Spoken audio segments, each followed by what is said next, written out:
નમસ્કાર. YouTube channel teaching with તુષારમાં આપનું હાર્દિક સ્વાગત છે.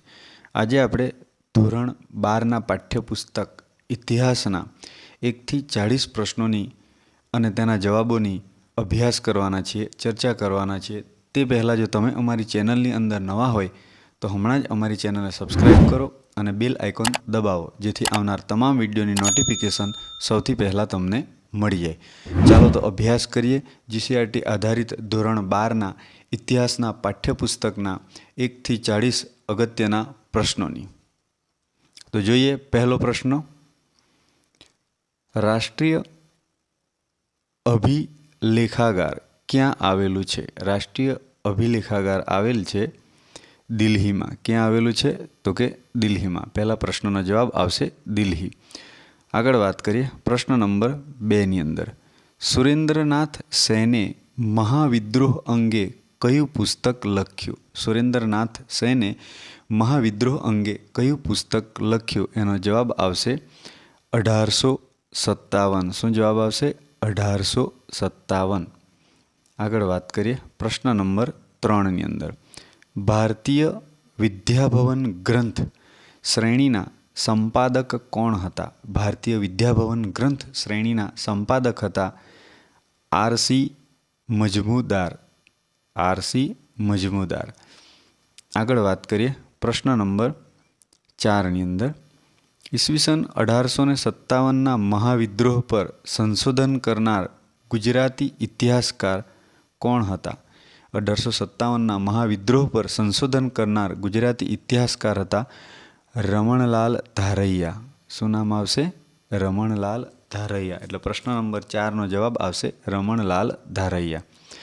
નેક્સ્ટ પ્રશ્ન 5મો. ગાંધીજીનો અક્ષરદેહ પ્રકાશિત કરનાર પ્રકાશક જણાવો. ગાંધીજીનો અક્ષરદેહ પ્રકાશિત કરનાર પ્રકાશકનું નવજીવન પ્રકાશન. નામ આવશે નવજીવન પ્રકાશન. પ્રશ્ન 5નો જવાબ આવશે નવજીવન પ્રકાશન. આગળ વાત કરીએ પ્રશ્ન નંબર 6ની અંદર. પ્લાસીનું યુદ્ધ ક્યારે થયું? તો કે પ્લાસીનું યુદ્ધ 1757. ઈસવીસન 1757ની અંદર. બીજી વાત કરીએ પ્લાસીના યુદ્ધ વિશે તો 23 જૂન આવશે. 23 જૂન 1757. આગળ કે આ જે યુદ્ધ છે, આ યુદ્ધ મુર્શિદાબાદ, ક્યાં આવશે? તો કે મુર્શિદાબાદની દક્ષિણે કઈ નદી? તો કે હુંગલી. એ હુંગલી નદીના કાંઠે પલાસી ખાતે થયું હતું, જેની અંદર સિરાજ ઉદ્દૌલાની, રોબર્ટ ક્લાઇવ દ્વારા સિરાજ ઉદ્દૌલાની હાર થઈ હતી. આગળ વાત કરીએ પ્રશ્ન નંબર 7ની અંદર. શીખ રાજ્યનું વિલીનીકરણ કોણે કર્યું? એનો જવાબ આવશે ડેલહાઉસી. શું આવશે જવાબ? ડેલહાઉસી.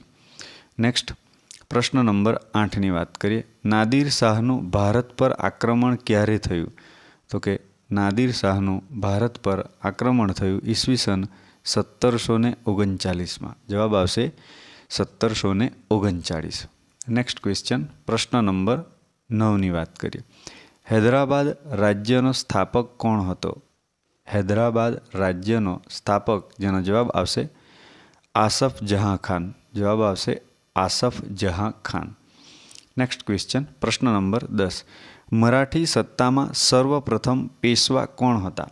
મરાઠી સત્તાની અંદર સર્વપ્રથમ પેશવા હતા, જેનો જવાબ આવશે બાલાજી વિશ્વનાથ. શું જવાબ આવશે? બાલાજી વિશ્વનાથ. મરાઠી સત્તામાં સર્વપ્રથમ પેશવા. આગળ વાત કરીએ પ્રશ્ન નંબર 11ની અંદર.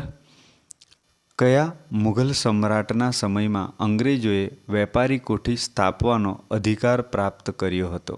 કયા મુઘલ સમ્રાટના સમયની અંદર અંગ્રેજોએ વેપારી કોઠી સ્થાપવાનો અધિકાર પ્રાપ્ત કર્યો હતો? જેનો જવાબ આવશે જહાંગીર. શું જવાબ આવશે?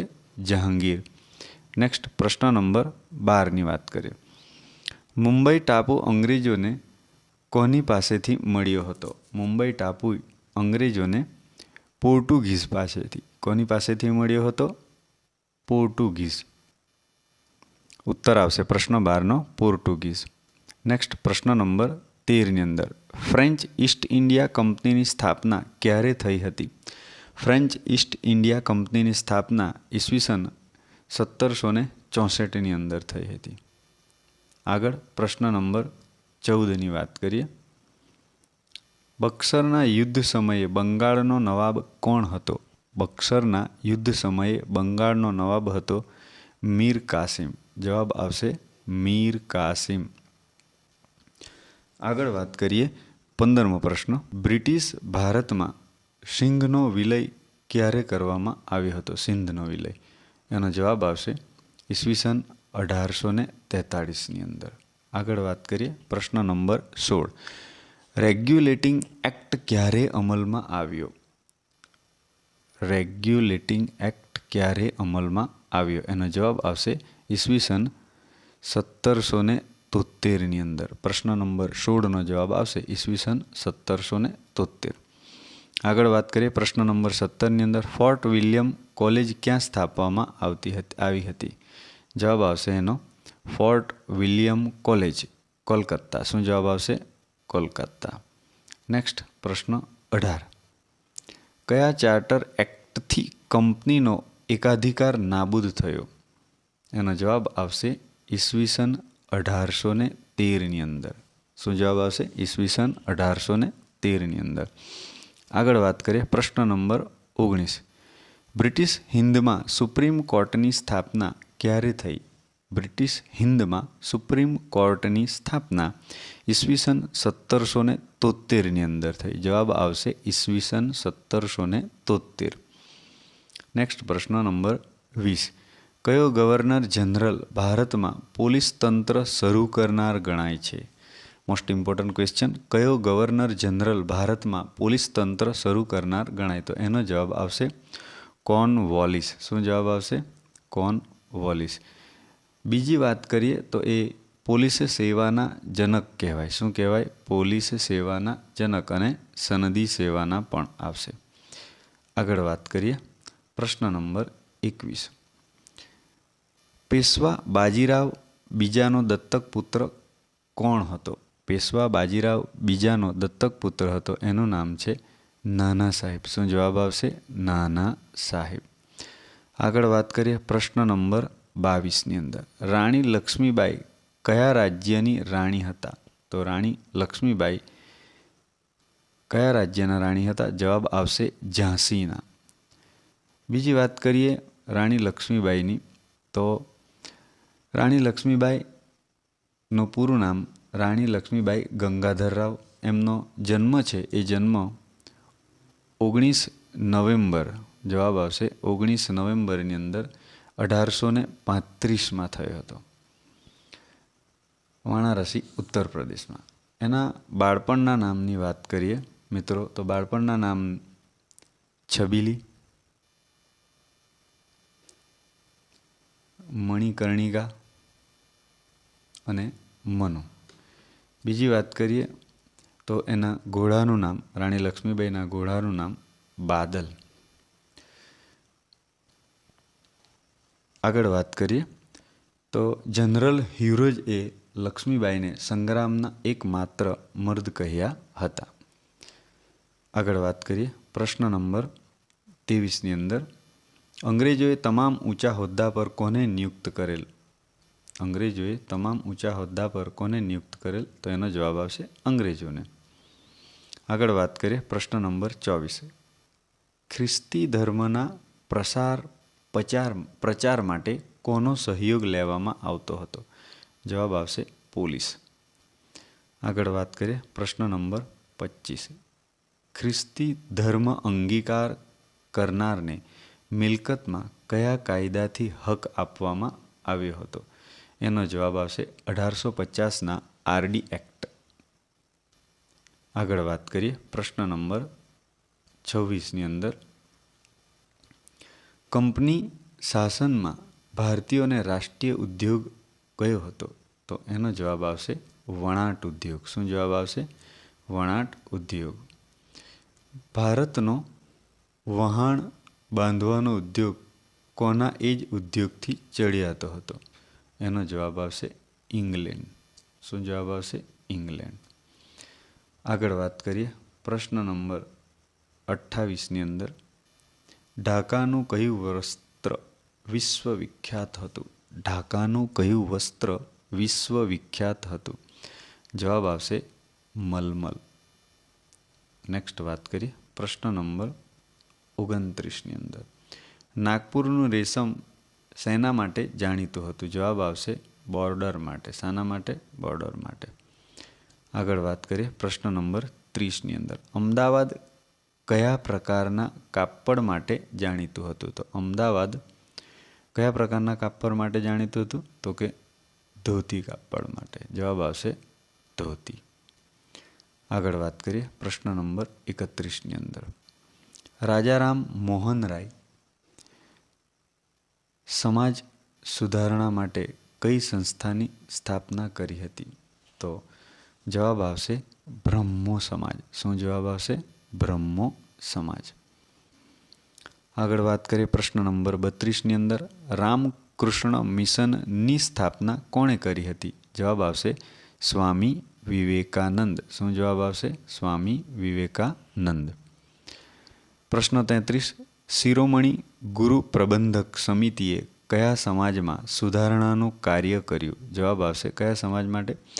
તો કે શીખ સમાજ માટે ગુરુ પ્રબંધક સમિતિએ સમાજ સુધારણાનું કાર્ય કરેલું. વાત છે આગળ 34મા પ્રશ્નની.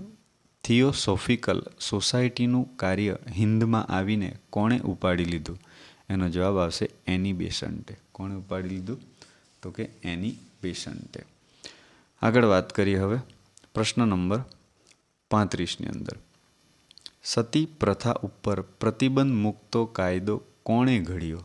સતી પ્રથા ઉપર પ્રતિબંધ મૂકતો કાયદો વિલિયમ બેન્ટિકે ઘડ્યો. કોણે ઘડ્યો? તો કે વિલિયમ બેન્ટિકે. બીજી વાત કરીએ તો એ સતી પ્રથા માટે પ્રયાસોની વાત કરીએ તો 1829માં રાજારામ મોહન રાયના પ્રયાસોથી વિલિયમ બેન્ટિકે સતી પ્રથા પર પ્રતિબંધ મૂક્યો.